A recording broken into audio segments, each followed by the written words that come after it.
You know those times you fall down a YouTube rabbit hole just watching dance videos? Oh, yeah. You click one, then another, and suddenly you've watched dozens. It seems simple, maybe even a bit mindless, but what if there's actually a lot more going on?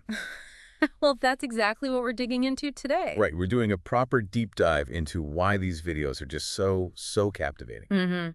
And we've looked at a ton of material for this, like the psychology behind it, cultural stuff, even some surprising evolutionary angles, and the tech side, too. So the mission for you listening is to get past just, oh, they look cool. Exactly. We want to uncover the deeper human reasons, the societal things driving this huge fascination.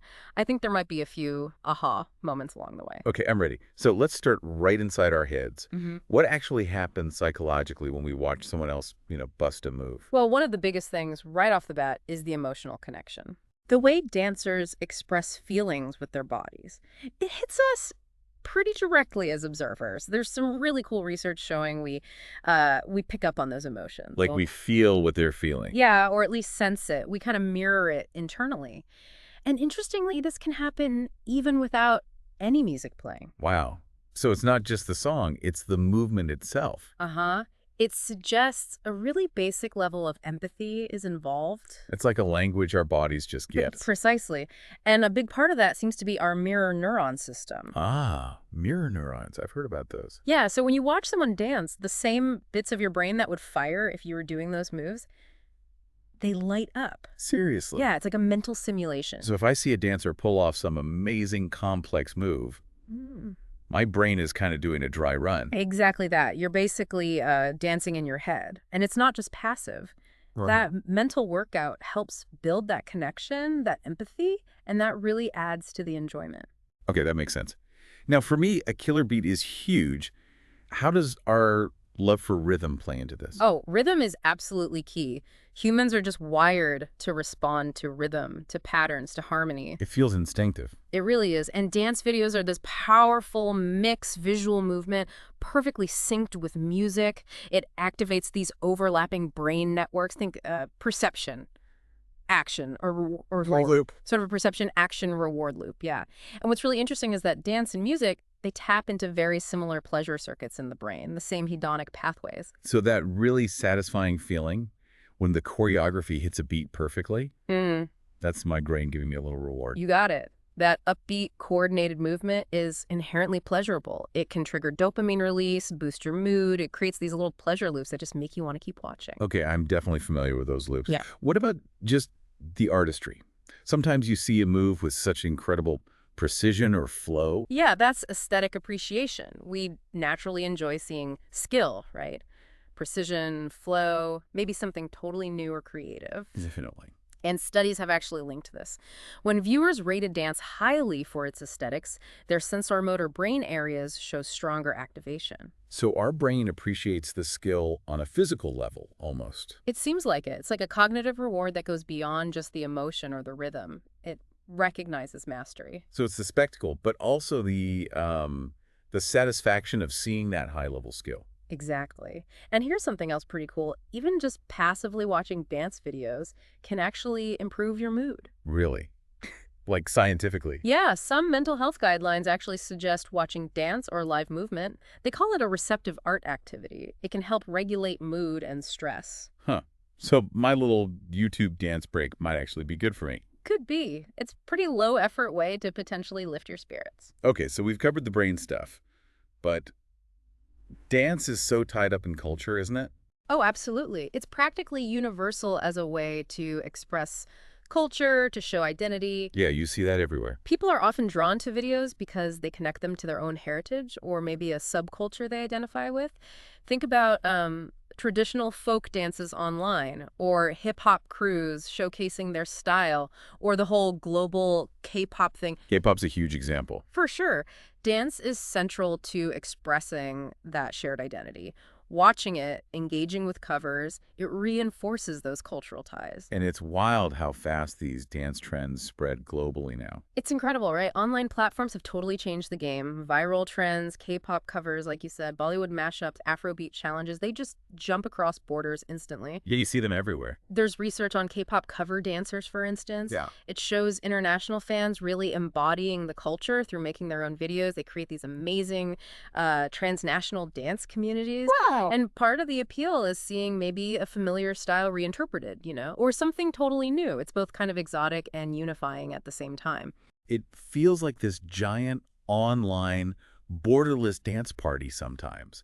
And those dance challenges seem purpose-built for community building. Totally. Think about TikTok crazes like the Blinding Lights Challenge or Jerusalema. They just invite everyone to join in on this massive scale. Everyone was doing Jerusalem for a while there. Right. And studies even looked at online dance during the pandemic. They found these group dances helped people feel socially close when they couldn't be physically. It makes sense. Viewers feel part of something bigger. They share the jokes, the moves, that feeling of we did it. Even like a solo dancer inviting people to duet with them builds that connection. It's a virtual shared experience. Yeah. And sometimes the dances themselves are telling stories, aren't they? Definitely. A lot of choreographers use movement for narrative, telling stories, depicting myths, legends.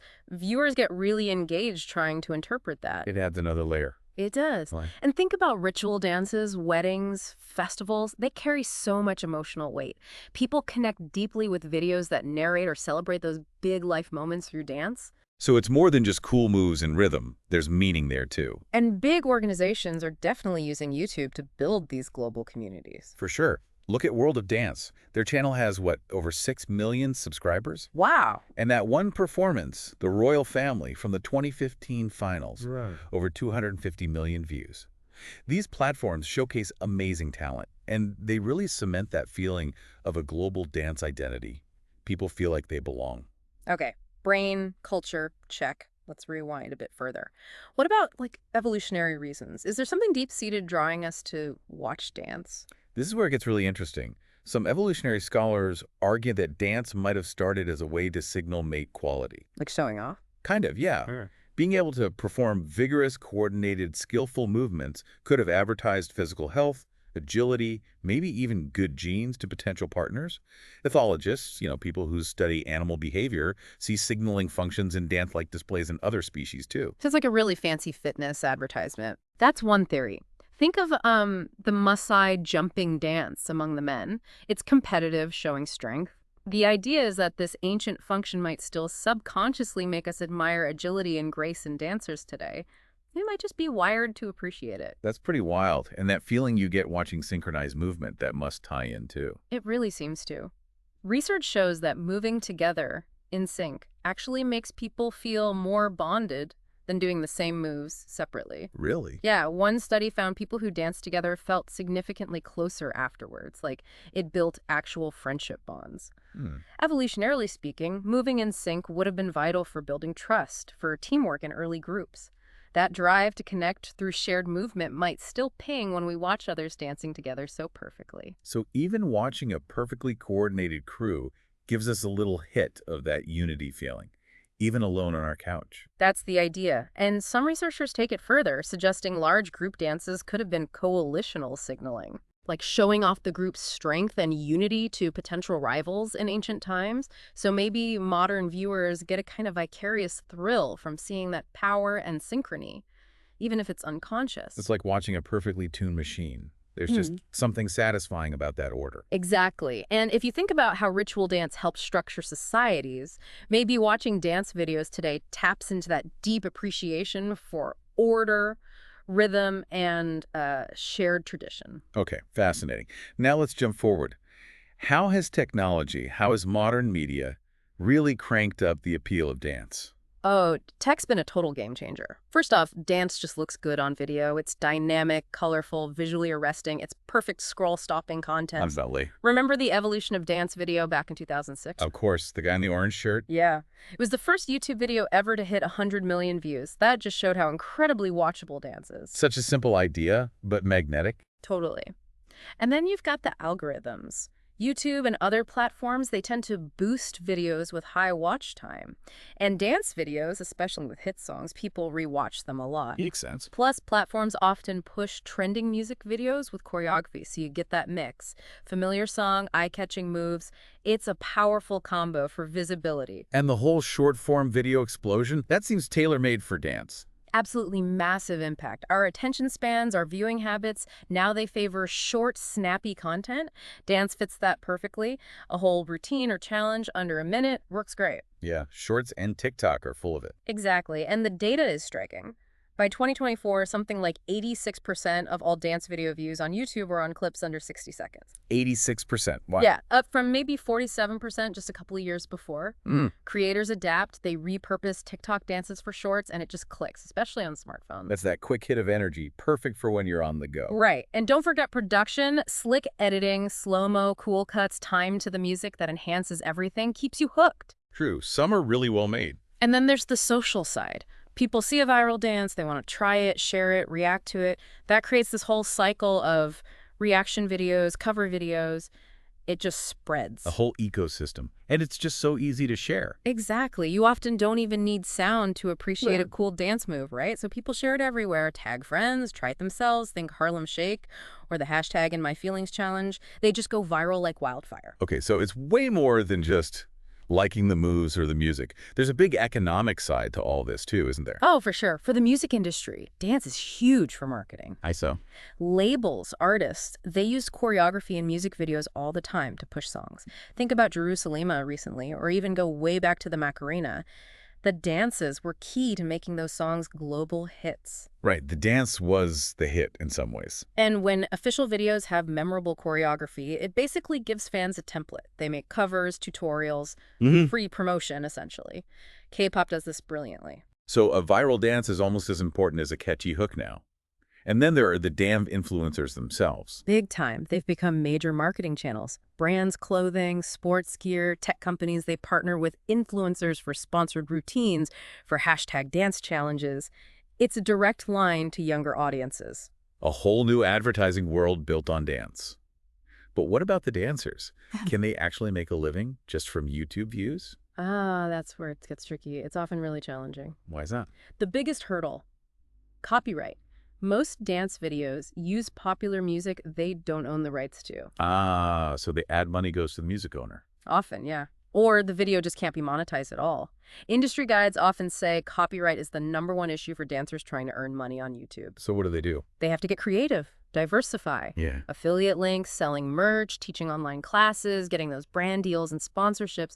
You might find a top choreographer actually earns way more from a brand deal than from YouTube ads. Right, they have to be real entrepreneurs. Has YouTube done anything about the music issue? They have, actually. In 2023, they launched a music royalties program for shorts. Oh, interesting. Yeah, it lets creators potentially earn some revenue from shorts using licensed music. That's definitely a big reason why you see so many dancers focusing on shorts now. A step in the right direction, maybe. Possibly, but some creators still report overall earnings dropping as the platform landscape shifts. It's still evolving. So the economics are still shaking out. What about overall viewership? Is it still growing like crazy? Actually, no. The latest figures show a bit of a decline in total YouTube dance views. Really? Yeah, from around 20.4 billion in 2022 down to 14 billion in 2024. Huh.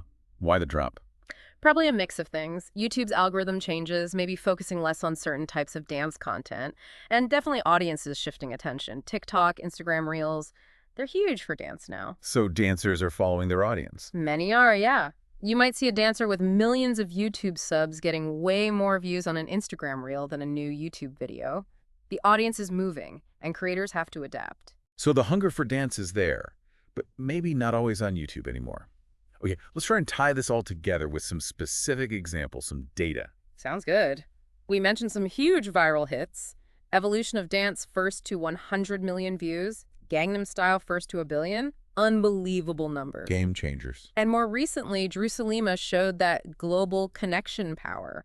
Plus, all those TikTok dances, Renegades, Savage Love exploding on shorts as people copy them. And who are the big channels, the big names people follow? Well, you've got platforms like World of Dance, Huge subscriber base, massive view counts on specific performances like that royal family one. Right, 250 million. Yeah. And then individual stars, choreographers, dancers like Matt Stefanina, Pop and John, who've built enormous followings. But again, notice how many of them are now super active on TikTok and Instagram too. They're cross-posting. Following the eyeballs. And the data really hammers home that short form point, right? It really does. That 86% figure for views on content under 60 seconds, that tells you where the action is in 2024. Long-form dance videos might struggle for views unless the algorithm picks them up, but those short clips get tons of shares, tons of likes. And we saw the overall view counts dipping for the longer stuff. Exactly. It reflects that shift in attention. And who's watching all this? Is it just kids? The core audience definitely skews young teens, early 20s, pretty diverse group. But the reach is properly global. Dance is a top niche worldwide. Think Asia, Latin America, Africa regions with incredibly rich dance traditions. So Bollywood K-pop covers. Yeah. They have massive international audiences. Huge. It really shows the cross-country universal appeal of watching people move. Okay, so wrapping it all up. It's this incredible mix, isn't it? Our basic psychology, how our brains react to rhythm and emotion. Our mirror neurons firing. Then layered with cultural identity, connection, community building. Those deep evolutionary echoes of signaling fitness or group unity. All amplified massively by technology. The visual appeal, the algorithms, short-form video. And underpinned by the economics of music promotion, influencers, and the whole tricky monetization puzzle. It's definitely way more complex than just, oh, that looks cool. Exactly. It's this amazing synergy, you know? Human nature meeting modern media. That's what makes dance videos so compelling in so many ways. So maybe the next time you find yourself scrolling through dance videos, just pause for a second. Think about why that specific one caught your eye. Was it the skill, the emotion, the beat, the story? Yeah, notice what resonates. And maybe think about the future too. With everything shifting towards short form, with the platform economics changing, how will dance evolve online? What new ways of creating, watching, and connecting through dance might pop up next? It's definitely something interesting to keep an eye on as you keep watching.